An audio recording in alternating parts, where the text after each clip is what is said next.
Germany से Hungary Budapest जाने लगा हूँ और बहुत ज़्यादा लोग कह रहे हैं कि अभी हम लोगों की आई स्कैनिंग वगैरह होगी क्योंकि नए नए रूल आ गए हैं यूरोपियन यूनियन में, तो इस वजह से अभी पता चल जाएगा। और आपको बता दें कि ये स्टुटगार्ट का एयरपोर्ट तो है ही है, लेकिन ये जो मैंने फ़्लाइट की है बहुत सस्ती सी हमें फ़्लाइट मिली है। पर पर्सन हमें तकरीबन 60 से 70 यूरो की फ़्लाइट है जो कि यूरोविंग्स की है और ये बहुत सस्ती होती है। और ये देखें सिर्फ 8 किलो का ये बैग भी अंदर अलाउ होता है। अगर मैं एक्स्ट्रा लगेज करता तो हो सकता था ये मुझे फ़्लाइट की टिकट खाली जाने की ही 120 यूरो की पड़ती। तो ये वन वे अभी मैं जाने लगा हूँ जो कि तकरीबन 70 यूरो के लगभग मुझे ये पे करना पड़ा। लेकिन ये मुझे एक शिंक मिला है मेरी फैमिली से, क्योंकि हम पूरा फैमिली ट्रिप ही है हमारा। तो हम जाने लगे हैं अभी हंगरी बुडापेस्ट, तो वहाँ पे जाके आपको सारी चीज़ें भी बताऊँगा और बुडापेस्ट कैसा है ये भी आपको बताऊँगा। और मेरे पास है पुर्तगाल का TRC के, तो मैं पुर्तगाल के TRC कार्ड के ऊपर जैसे कि जर्मनी में आया और जर्मनी स्टुटगार्ट से मैं अभी जाने लगा हूँ बुडापेस्ट। ये सामने आप देख सकते हैं,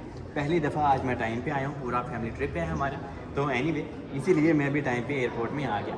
तो अभी आपको दिखाता हूँ कि यूरोप में अगर आप ट्रैवल करते हैं तो आपका पासपोर्ट, क्योंकि हमने तो हंगरी भी अभी बुडापेस्ट भी शेंजन में आता है ना, तो अभी लग जाएगा सारी हकीकत का पता कि आपके पासपोर्ट को वो चेक करते हैं या स्टैंप वगैरह लगाते हैं या नहीं लगाते, या क्या इमिग्रेशन का प्रोसेस होता है। तो सारी चीज़ें A to Z आपको मैं समझाने और बताने लगा हूँ प्रैक्टिकल करके।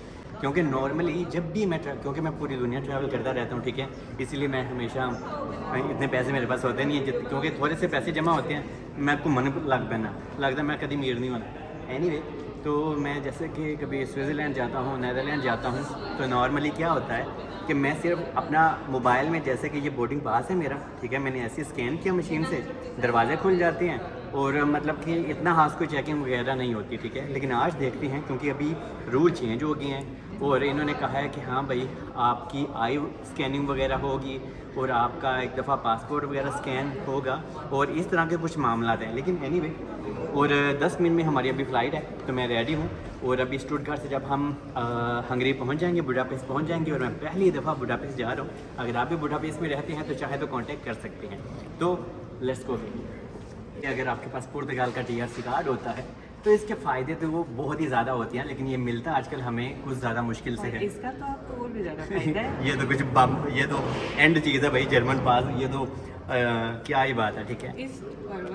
Germany is the best. हाँ जी, ईस्ट और west German is the best, लेकिन पुर्तगाल भी जनाब किसी तो कट नहीं है, क्योंकि जब आपके पास ये आ जाता है तो आप पूरे शेंजन में वीज़ा फ्री ट्रैवल कर सकते हैं और आप अपनी होम कंट्री तो ऑफिशियली जा ही सकते हैं। और आप एक TRC कार्ड अगर 2 साल का है तो 8 महीने तक आप अपनी होम कंट्री रह सकते हैं वक्फा डाल के। और अभी ये लास्ट गेट था, ये भी हमने क्रॉस कर लिया और अभी हम अपने प्लेन की तरफ जा रहे हैं। और हंगरी जाके भी आपको सारा चेकिंग का सिस्टम बताता हूँ। लेकिन डोमेस्टिक फ़्लाइट्स में शेंजन में कोई इतनी खास चेकिंग हमारी तो नहीं हुई और ना ही कभी होती है, लेकिन कभी कभी कंट्रोल तो ज़रूर होता है। तो आपके पास you must carry all your documents with you, क्योंकि बुरे टाइम का कोई पता नहीं होता। तो जी ऊद वो ज़यक मतलब कि वेलकम टू हंगरी। और अभी हम हंगरी एयरपोर्ट के ऊपर पहुंच गए हैं बुडापेस्ट में, और यहाँ से अभी अपनी इमिग्रेशन वगैरह क्लियर करवाएंगे, देखते हैं क्या सिस्टम होता है, तो फिर मैं आपको बताता हूँ, ठीक है।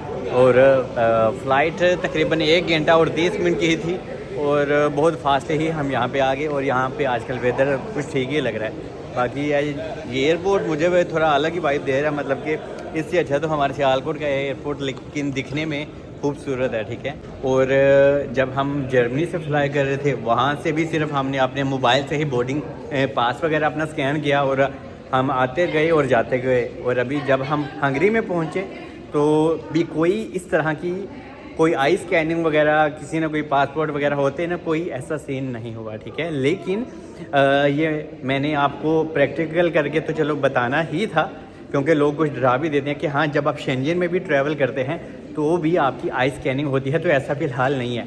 आई स्कैनिंग वगैरह आपका जो पासपोर्ट वगैरह वो स्कैन तभी किया जाता है जब आप इंडिया पाकिस्तान से आते हैं। जो नए नए आएंगे तब आपकी ठीक ठाक धड़ल्ले वाली इमिग्रेशन होती है। लेकिन अगर आप यूरोप में ही ट्रैवल करते हैं तो देखें किसी ने पूछा कोई नहीं कितने आ रहे हो, कितने जा रहे हो, तो इसी तरह से हम फिर ट्रैवल करते हैं।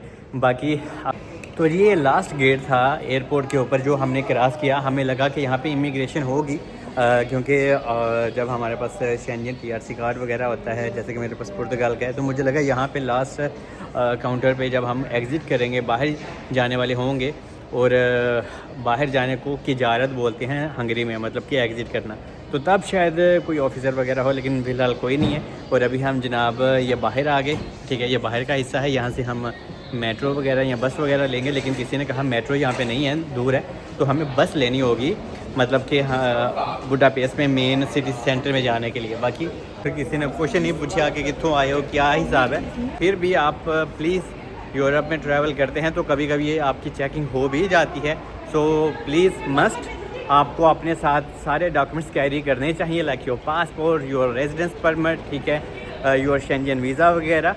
तो इस वजह से ये सारे डॉक्यूमेंट्स अगर आपके पास हों तो अल्लाह ना करे अगर आप चेक हो जाते हैं तो आपको कोई मसला वगैरह नहीं होता। यहाँ पे अभी हम बुडापेस्ट हंगरी में जनाब मैं एक्सप्लोर करूँगा, आप लोगों के लिए अच्छे अच्छे व्लॉग शूट करूँगा। बाकी होप कि आपको इस वीडियो से भी काफ़ी हेल्प हुई होगी। तो आई लव यू ऑल, मिलते हैं नेक्स्ट वीडियो में।